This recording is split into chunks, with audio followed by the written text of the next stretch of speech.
Hi అండి. అందరూ ఎలా ఉన్నారు కింద కామెంట్ సెక్షన్లో షేర్ చేసుకోవటం మర్చిపోకండి. ఈ వ్లాగ్లో అమ్మవారికి ఆషాఢం సారె తీసుకువెళ్తున్నాము. ఆ విశేషాలన్నీ మీతో పంచుకుంటాను. ఆ రోజు అర్జున్కి కాలేజ్ ఉంది. అందుకోసమే మార్నింగ్ 5 o'clock నిద్ర లేచాము. ముందుగా రైస్ కడిగి పెట్టేశాను. దోసకాయ కర్రీ చేశాను ఆ రోజు లంచ్లోకి. ఇంకా దాంతోపాటు వంకాయ చట్నీ కూడా చేశాను. బ్రేక్ఫాస్ట్ వచ్చి ఓట్స్ చేశాను. నార్మల్గానే ఓట్స్ తినేసి తను కాలేజ్కి వెళ్ళాడు. తను కాలేజ్కి వెళ్ళిపోయిన తర్వాత 8:30కి ఒక అపాయింట్మెంట్ ఉంది బ్లడ్ టెస్ట్ కోసం. హస్బెండ్కి రెగ్యులర్ చెకప్ కోసం థైరాయిడ్ ప్రొఫైల్ టెస్ట్ అడిగారు. ఈ డాక్టర్స్ అడ్వర్టైజ్మెంట్ చూసాము. ఒక 50 టెస్ట్ 299 ప్రైస్లో వస్తున్నాయి అని చెప్పారు. సరే ఎలాగో చేయాలి కదా అని చెప్పి డాక్టర్స్లో అపాయింట్మెంట్ తీసుకున్నాం. మార్నింగ్ 8:30కి అపాయింట్మెంట్. వర్షంలో కూడా వచ్చేసారు అదే టైంకి కరెక్ట్గా. నేను మా హస్బెండ్ లంచ్ చేసిన తర్వాత అమ్మవారికి చేరుకుందామని బయటికి బయలుదేరాం. ఇంకా అమ్మవారి దగ్గరికి మేము మొదటిసారి వెళ్తున్నాం కదా అని చీర సారె అన్నీ తీసుకుని వెళ్దామని అనుకున్నాం. ఆషాఢ మాసం కూడా కలిసి వచ్చింది కదా, మంచిది అని అన్నీ తీసుకుని వెళ్తున్నాం. ఇంకా ఆ రోజు నైటే బయలుదేరదామని అనుకున్నాము. ఇంకా కార్కి ఫ్లడ్ లైట్స్ వేయించుకుందామని కారు డెకార్స్కి వచ్చాము. లైట్స్ అవన్నీ వేయించుకున్న తర్వాత షాపింగ్ మాల్కి వెళ్ళాం. కేఎల్ఎంకి వెళ్ళాం ఈసారి. ఇంకా అమ్మవారి దగ్గరికి మొదటిసారి వెళ్తున్నామని చెప్పాను కదా, దానికి చాలా పెద్ద స్టోరీ అయితే ఉంది. మా ఇంట్లో చాలా జనరేషన్స్ నుంచి అన్నదమ్ముల మధ్య కొంచెం డిస్టర్బెన్సెస్ ఎక్కువగా ఉంటాయి. అలా ఎందుకు జరుగుతుందా అని పెద్దవాళ్ళు తెలుసుకుంటే ఇంటి దేవరికి అందరూ కలిసి పూజ చేయమని చెప్పారు. కానీ మా ఇంటికి దేవర ఎవరు ఏంటి తెలియదు ఆ టైంలో. ఇంకా పెద్దవాళ్ళందరూ కలిసి రీసెర్చ్ లాగా చేస్తే శ్రీ పాలేటి గంగమ్మ తల్లి మా ఇంటి దేవర అని తెలిసింది. ఇంకా అమ్మవారు కనిగిరి నుంచి ఒక 18 kilometers దూరంలో ఉన్న వెంకటాపురం అనే ఒక విలేజ్లో ఉంటారు.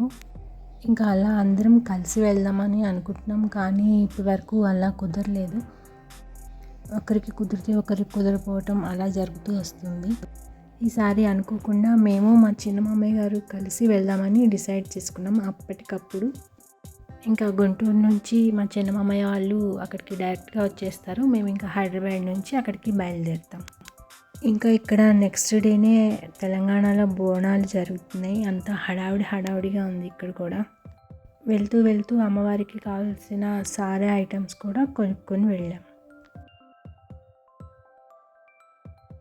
నేను ఇంకా ఈ శారీని తీసుకున్నాను అమ్మవారికి పెట్టడానికి రెడ్ కలర్లో. ఇంకా ఈ శారీతో పాటు ఇంకా ఒక 5-6 శారీస్ కూడా తీసుకున్నాను. ఇంకా కమింగ్ డేస్లో నా బర్త్డే వస్తుంది, శ్రావణ మాసం కూడా వస్తుంది అని. శారీస్ అన్నీ చాలా బాగున్నాయి. ఆఫర్లో మంచి ప్రైస్లో కూడా వచ్చాయి.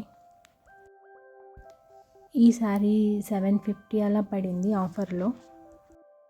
ఇంకా ఆ రోజు అన్ని శారీస్ కలిపి 5000 చేంజ్లో వచ్చేసాయి. అన్నీ 7-8 శారీస్ అనుకుంటా.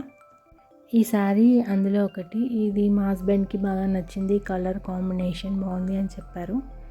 ఇలాంటివి సేమ్ ప్యాటర్న్వి 2 శారీస్ తీసుకున్నాం డిఫరెంట్ కలర్స్లో. బాగున్నాయి, క్లాత్ కూడా బాగుంది. ఇంకా నా బర్త్డేకి ఏ శారీ తీసుకున్నానో నేను కమింగ్ వ్లాగ్లో షేర్ చేసుకుంటాను.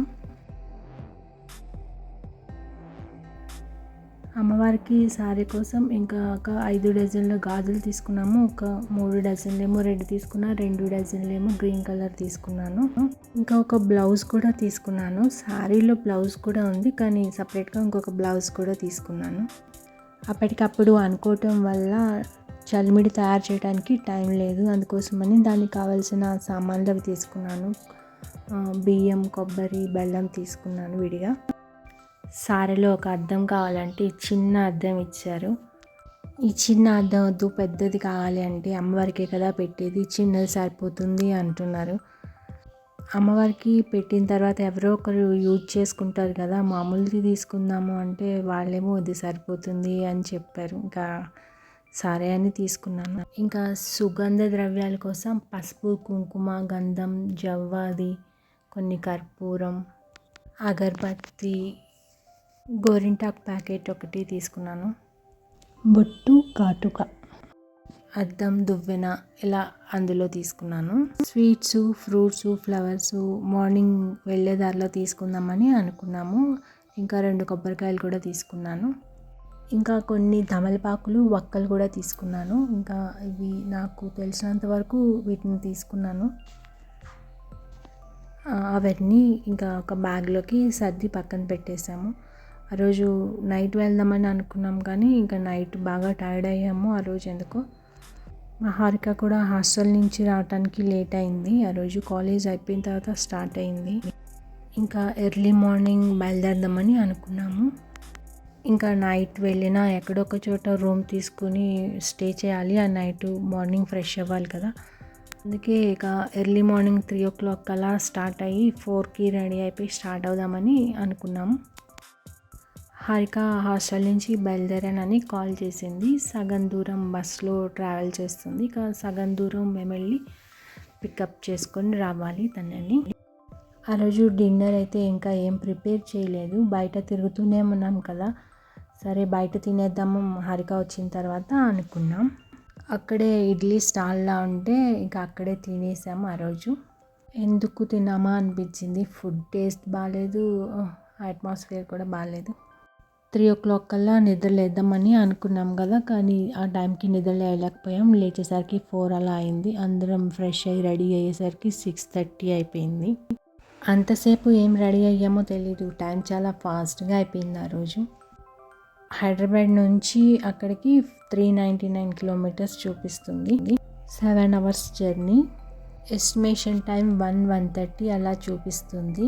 ఏ టైంకి వెళ్తామో చూడాలి. జర్నీ కంటిన్యూషన్, అమ్మవారి టెంపుల్ నెక్స్ట్ వీడియోలో మీతో షేర్ చేసుకుంటాను. ఇక్కడితో ఈ బ్లాగ్ని ఎండ్ చేసేస్తున్నాను. మీకు నచ్చింది అనుకుంటున్నాను. నచ్చితే లైక్ చేయడం మర్చిపోకండి. Thank you for watching.